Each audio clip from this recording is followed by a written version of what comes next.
I had on short sleeves and I was like, go back in and get your long sleeves because this is around about the time that a lot of the mosquitoes come out and they bite. And I've been bit too many times and by all types of bugs. So no one has to tell me now to make sure that I am protected in the garden, no matter how hot it is.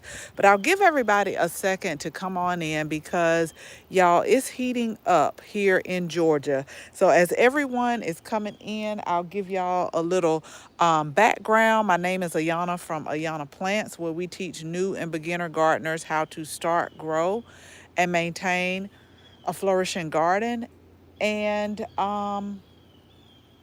things are starting to get hot here in the garden. So we're in Georgia, zone 8A now, the gardening, and I'm just still learning this area. I'm learning this area, I'm adjusting to this area. And I just told someone that my two biggest pests in this area, in the Atlanta area, are the Japanese beetles. So around about this time, I have a cup of soapy water and I'll just come out and I'll just knock them in. They've been doing a lot of damage to my zinnias, a lot of damage to my roses. Um, I caught some on my okra plant yesterday and a few on my pepper plants. So at first it used to be the slugs, but now it is the Japanese beetles. And we have something that's coming out that I'm sure a lot of you will appreciate, that I'm ready to share. So hopefully this will be able to help somebody. But this is also what I want to tell y'all too, depending on what zone you're in, because you know I'm always going to say you need to know your growing zone, you need to know your first fall frost, and you need to know your last spring frost. Depending on what growing zone you're in, y'all, we are a few days from summer. And oftentimes things can get heated up, it gets hot, and so you really have to pay attention to your plants. I'm going to show y'all something in a few minutes that I'm experiencing with the pepper plants actually. And but when I say you have to pay attention, like when I come out here, y'all, when I tell you I do a really deep watering, that's one of the things that I'm paying attention to. I am watering really deep because I just looked at the weather forecast. So it's cloudy, the wind has been blowing, but we don't have any rain in sight for the next week. And we're talking about 90, 95-degree temperatures. So thankfully the raised beds are they are on an irrigation system. And I'm so thankful that it's on the system because now with the system that we have, I can control everything from my phone. So even in the morning when I'm not, like, say for instance, I wake up, but I'm not ready to get up and go outside, I can take my phone and go ahead and turn the irrigation on, which has really been amazing.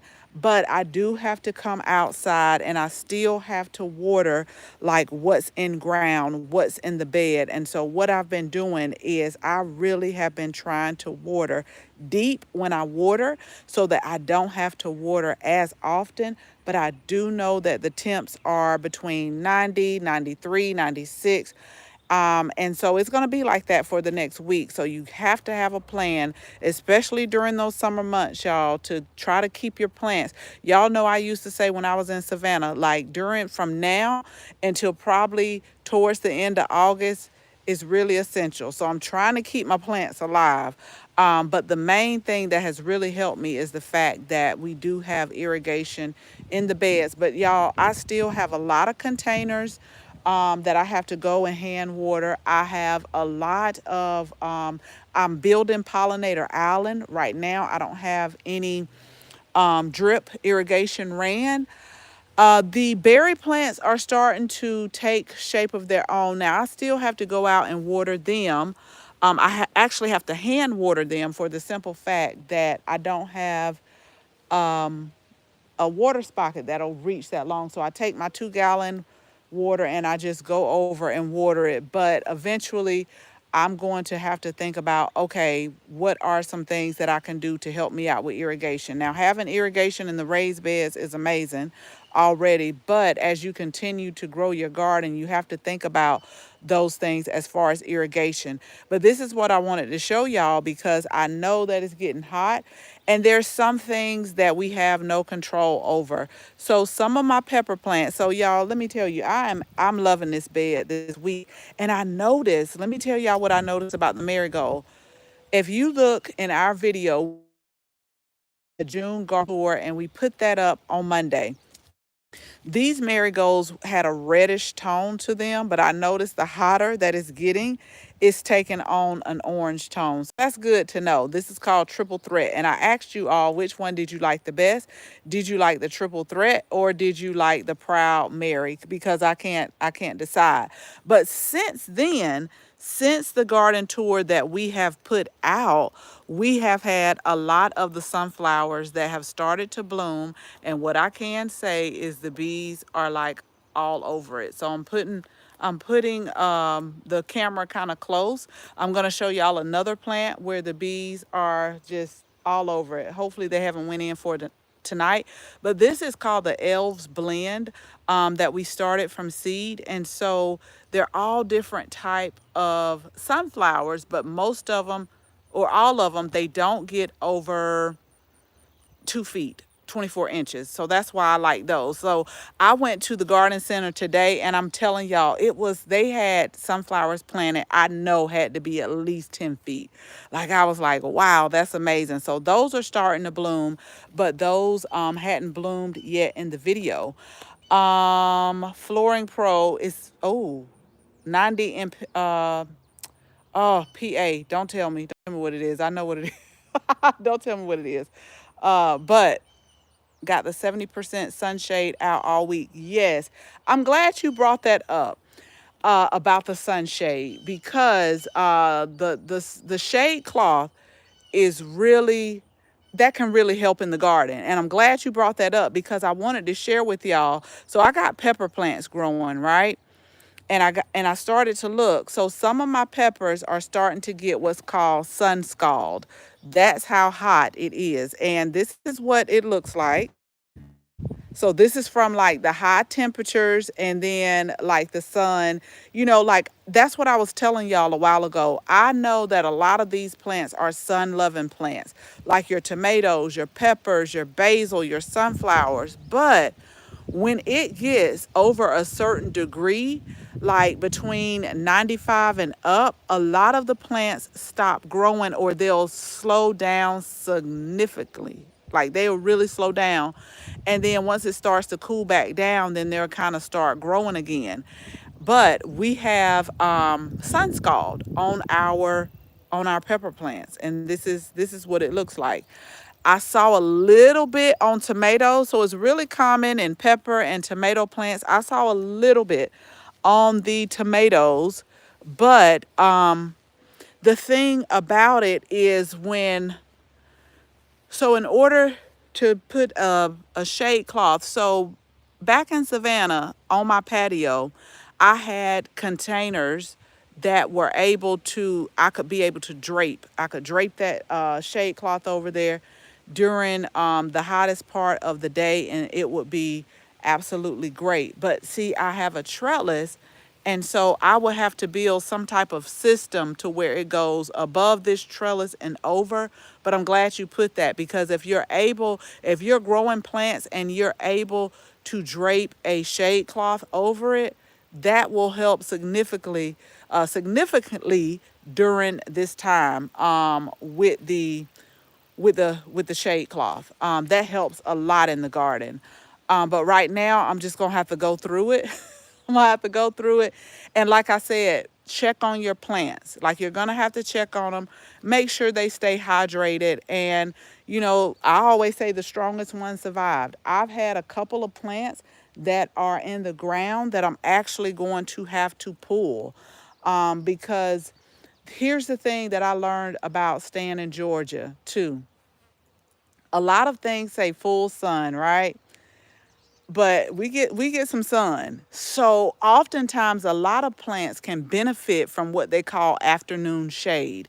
And what I want to tell you is the heliotrope that we started from seed, I put it in full sun. Let me walk over here to it. So I did put it in full sun, but I think this one is going to check out because there's a difference. And I want to explain to you really quick.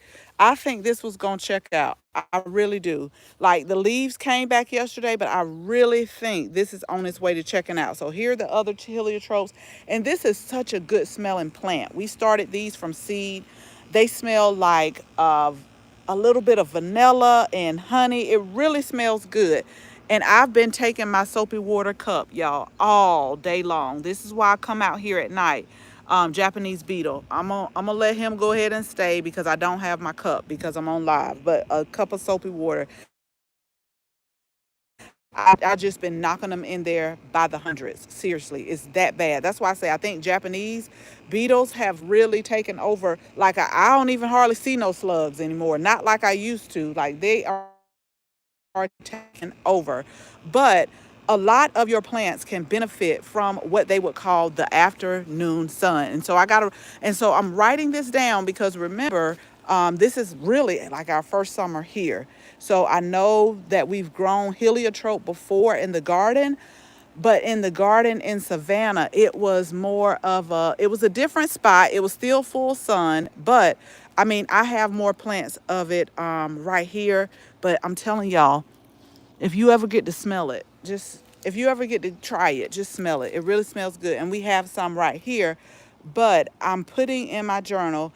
It can be in a spot that's full sun, but it also can take a little afternoon shade. And the wind has blown down like all of my plants over here, y'all. I just want to tell you. So that's why I'm out here too to go on live and to just kind of pick up and check. This is the time that I really check my garden and see what's going on. But I had to get on live to share with you that we have some sun scald, and that's because it's been.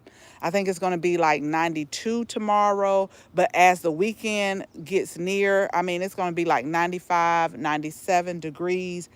And so I'm just making sure that I come out for the ones that's in the ground. So, and I've even been increasing the irrigation system that's in the raised bed. So I've been increasing the time on that just to make sure we're getting some good deep watering. If y'all don't remember anything else from this live, when you water your plants, whether it's containers, whether it's raised beds, make sure that you water deep because that way you don't have to water as often.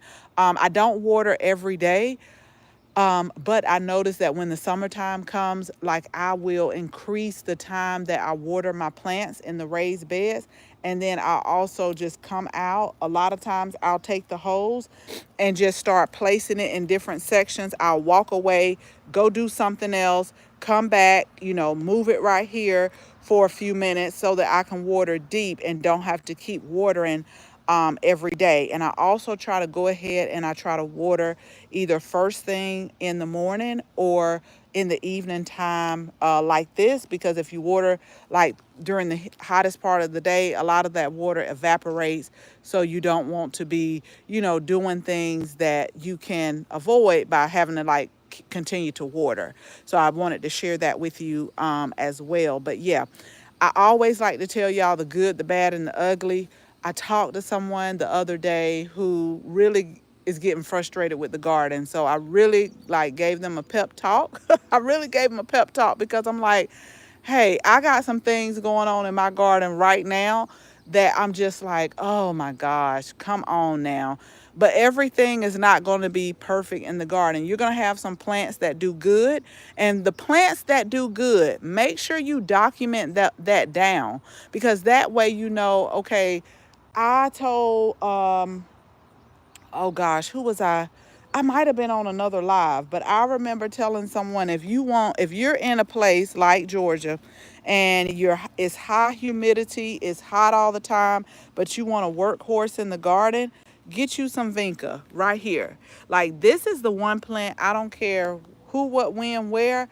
I'm gonna find a place because they have beautiful flowers to me, and they always like just they're a workhorse for me. They have not failed me yet.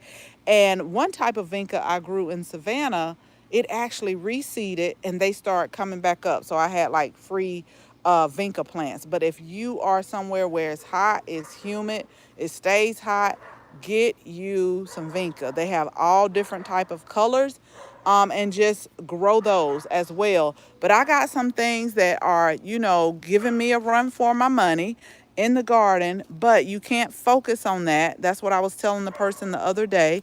You can't focus on that, and you have to just like journal it, document it, see what's worked, but also write down those varieties that did exceptional for you in the garden. So that way, I always try something new. I do. I always want to try something new in the garden, but that way, if I'm growing things that are exceptional, y'all, look at this.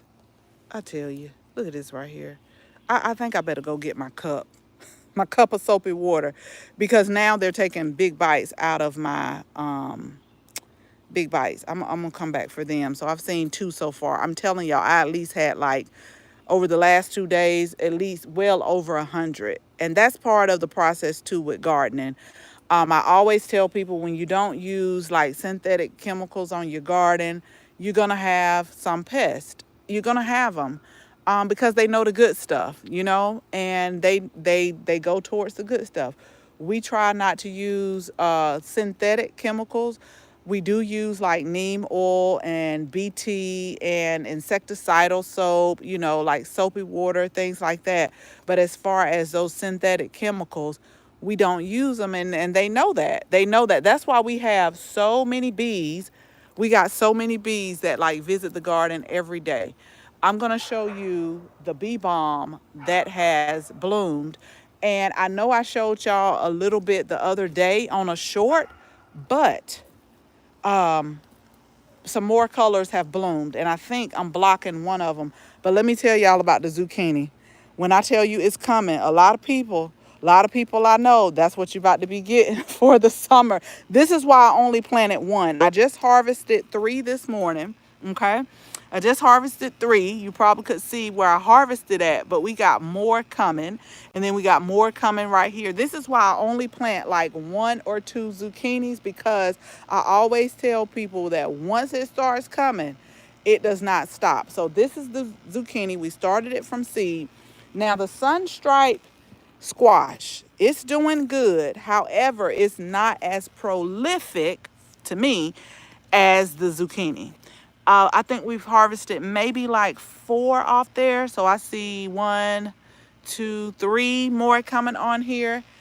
And I talked about in the video in our June garden tour that's up now, I talked about what my experiment in trying to control this squash and zucchini was. Now it's on me because I didn't follow up. I started out good. It started getting hot. The leaves started getting big, and it was my intention to train it in these tomato cages. But what I will say this. Normally, in Savannah, around this time, squash vine borers will have gotten them and taken them out. So what I can say is it is working. So I've been cutting the leaves, letting the stem get super hard so that hopefully they don't bore in there. Now, I don't want to keep talking about it. Let me knock on wood right now, because I don't want to keep talking about it. And then the squash vine borers come, you thought we weren't coming. I'm having enough time with the Japanese beetles right now, trying to get them up under control. So but yeah, the zucchini is really performing. And so, I told Chris, yeah, a lot of your coworkers about to start getting some getting some zucchini and squash at the office. Take it to him, because he think he's slick too. So I told him we got to eat our vegetables. And so what I've been doing is just taking like the squash, the zucchini. We had a few onions that we harvested from the garden that was right here. I had some garlic that we harvested from the garden that was right here. So I'll take that. And then I got mushrooms. I saute all of that up. Then just like, we'll make like a vegetable medley. It's really good, but I know he's getting tired of it, because we've had that like every day. I'll like harvest the squash or zucchini and then That's what we do. So I know he's getting tired of it, but I want to take you over here to this herb garden. And I know that I put this on, I know that I put this color on the garden tour, but this color has bloomed. We got another color right here. It's not the same as this. This is more of a purple, and we got this pink. But I just want y'all to just take a look. Oh, wait a minute now. Wait a minute here. Sometimes I got to talk to the bees. I just want y'all to take a look at like all of these bees just for a second, okay? Bee balm. Plant you some bee balm. This is also called bergamot. They call it something with a OSEWGO. But you can use this in tea as well, because remember I said I wanted these two L-shaped beds to be edible flowers, and I also wanted them to be different type of herbs. But I'm just going around because this is nothing. And then you got the Japanese beetle right here. Okay, I'm about sick of them. I'm about sick of them. I am. They won't even let the bees be great. Get off of here. Get off. Uh, so look, another one right here. Yeah, I'm gonna have to go get my cup. You see what I'm saying? Now, instead of them letting the bees come on in and do what they need to do, they just taking over. But I just want y'all just for a second, just look at all the bees. And this is not, so it's getting a little bit late. This is not half of what's here in the garden, like throughout the daytime. Like they're all over this. They're all over these right here. And I just love them. I do. And I love the color. I kind of intentionally did this, but I didn't. I remember saying I wanted different colors. Now, what I will tell you is I bought these as starts. I have some red ones that I did say I was going to put in the pollinator garden, but I did want different colors, but it came out to be nice. It really came out to be a nice color and a nice combination. And we had some hummingbirds that flew by me the other day because the pineapple sage is starting to flower over here and then back there. So they're starting to just come in and just really have something to have something to do. They're having something to do. But I do like this. And this is a perennial as well. And I just have been loving this and loving that the bees are here. And again, I'm just showing y'all some of the highlights that were also in the June garden tour. I'm slowly but surely going to pull these. I really am intentionally letting these go to seed. But again, like I said in the video, I like for my seeds to turn brown before I harvest them like this versus the green like this. I have found, this is just me, y'all, that the longer I let them stay on the plant and dry out, I do have better germination when it comes to me like reseeding again. So I'm doing that, and I'm also, it wasn't my intention, but I'm also letting these coriander go to seed too. We'll use some to sow again for the cilantro, but we'll also put some in the squash. I mean, in the in the spice cabinet. I said squash because here's a squash bug, y'all. See, this is why I say develop. This is why I say develop a routine to come out and to really look at your plants. Look at them, look under the leaves, look on top. Just really do a check. It doesn't have to be every day, but try to get into a routine of checking your plants, because you can kind of prevent a lot of the things that is going on. Now, I don't, like I said, I'm trying to keep these Japanese beetles in check, but it's a life cycle to them. If you've ever heard of the grubs, you see them in the soil, the white things, that's where they come from. And then I'm really, again, check on your containers. If you have containers in your garden, you really want to stay on top of watering. You want to water them as much as possible, because they can't pull from the ground like, you know, things that are in ground like this. So we have also irrigation set up right here. But in the ground, they can kind of pull from the soil and get water. That's how the roots get deep. But we also have the grow oil that I keep water in. But your containers, they depend on you and they can't do that. So make sure during these hot months that you check on your containers. And we have them like all over the garden. And I'm gonna hurry up, y'all, because I don't know if Chris is doing this on purpose or not, but I do know he has to get to the yard, and he's been saying he's going to do it. But we've been just really focusing on watering all of our containers. I still water. I watered my green beans really deep today.